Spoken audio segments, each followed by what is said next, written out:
Hey, what's up, guys? Welcome to the Bible Study Minute. Today we're taking a look at Exodus chapter 6 and 7.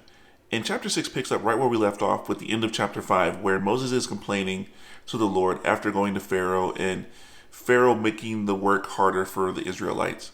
And pretty much everyone is distraught at this point. But God responds basically saying, you know what? I walked with Abraham, Isaac, and Jacob, but they didn't know me the way that I have shown myself to you. You know my name. And because of this, I remember the covenant that I made with Abraham, Isaac, and Jacob. And I promised them this land in the land of Canaan.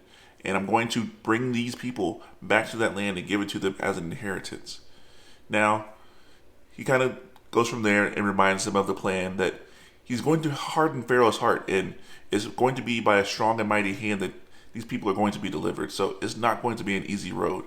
But God is making himself known in a way to where both Israel is going to know he's God and Egypt is going to know that he's God.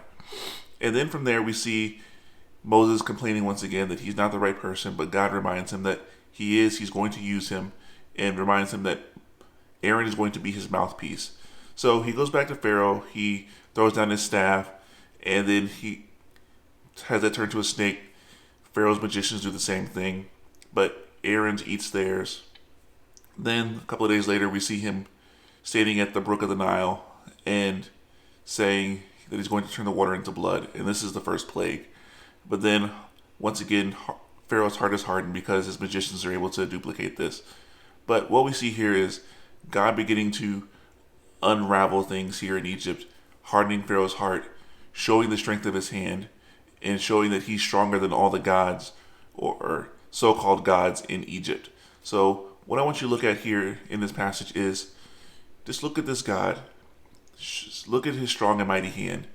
And in much the same way that he's making himself known to both Egypt and to Israel, he makes himself known to us today. But also, like Israel and Egypt, we have to decide which side of the fence we're going to be on when he makes himself known. Are we going to be on the side with Israel, where we're finding salvation, or are we going to be on the side with Egypt, where we're finding damnation?